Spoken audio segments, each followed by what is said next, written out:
ചില ട്വിസ്റ്റ് എന്ന് പറഞ്ഞാൽ ഇന്നത്തെ രണ്ട് വായനകൾ നമ്മൾ വായിച്ചു കേട്ടത് മരിച്ചവരുടെ പുനരുദ്ധാനത്തെ കുറിച്ചാണ്. പഴയ നിയമത്തിൽ പൗലോസിലെ പറയുകയാണ്, ഈശോ മരിച്ചവരിൽ നിന്ന് ഉയർത്തെഴുന്നേറ്റിട്ടില്ല എന്നുണ്ടെങ്കിൽ ഞങ്ങളുടെ പ്രസംഗം വ്യർത്ഥമാണ്, നിങ്ങളുടെ വിശ്വാസവും വ്യർത്ഥമാണ് എന്ന് പറഞ്ഞാൽ അത് അത്രയും ഗ്യാരണ്ടിയാണ്. പൗലോസിലെ അവരോട് അരക്കിട്ട് ഉറപ്പിച്ചതുപോലെ പൗലോസിലെ പറയുകയാണ്, ക്രിസ്തു മരിച്ചവരിൽ നിന്ന് ഉയർത്തെഴുന്നേറ്റു, അത് ഉറപ്പാണ്. ഇനി അഥവാ ഉയർത്തെഴുന്നേറ്റിട്ടില്ല എന്ന് നിങ്ങൾ വിശ്വസിക്കുകയാണെങ്കിൽ ഞങ്ങളുടെ പ്രസംഗം തന്നെ വ്യർത്ഥമാണ് എന്ന് പറഞ്ഞാൽ അത്ര ഉറപ്പുണ്ട് ഞങ്ങൾക്ക്. ഞങ്ങൾ ജീവൻ പോലും കളയാൻ തയ്യാറായി ഈശോയുടെ സുവിശേഷം പ്രസംഗിക്കുന്നുണ്ടെങ്കിൽ പൗലോസിലെ പറയുകയാണ്, ഞാൻ അഥവാ ഈശോ മരിച്ചവരിൽ നിന്ന് ഉയർത്തെഴുന്നേറ്റിട്ടില്ല എന്നുണ്ടെങ്കിൽ ഞങ്ങളുടെ ഈ പ്രസംഗമൊക്കെ വെറുതെയാണ്, ഇതൊക്കെ വ്യർത്ഥമാണ്, നിങ്ങളുടെ വിശ്വാസവും വ്യർത്ഥമാണെന്ന് പറയുകയാണ്. എന്ന് പറഞ്ഞാൽ ഇത് വിശ്വാസത്തിന്റെ അടിസ്ഥാനമായിട്ടുള്ളത് ഈ ഒരു വിശ്വാസമായത് ഈശോ മരിച്ചവരിൽ നിന്ന് ഉയർത്തെഴുന്നേറ്റു എന്നുള്ള വിശ്വാസമാണ്. ഇത് തന്നെയാണ് സുവിശേഷത്തിൽ വരുമ്പോൾ ലാസറിന്റെ പുനരുദ്ധാനത്തെ കുറിച്ച് ഈശോ പറയുന്നത്. ഈശോ പറയുകയാണ്, അവന്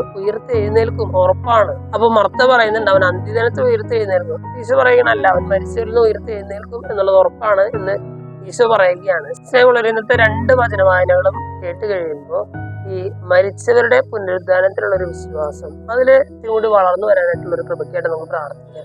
മരണാനന്തര ജീവിതത്തെ കുറിച്ചുള്ള ഒരു ബോധത്തിലേക്ക് വളരാനുള്ള ഒരു കൃപയ്ക്കായിട്ട് നമുക്ക് പ്രാർത്ഥിക്കാം. ദൈവം നമ്മെല്ലാവരെയും സമൃദ്ധമായിട്ട്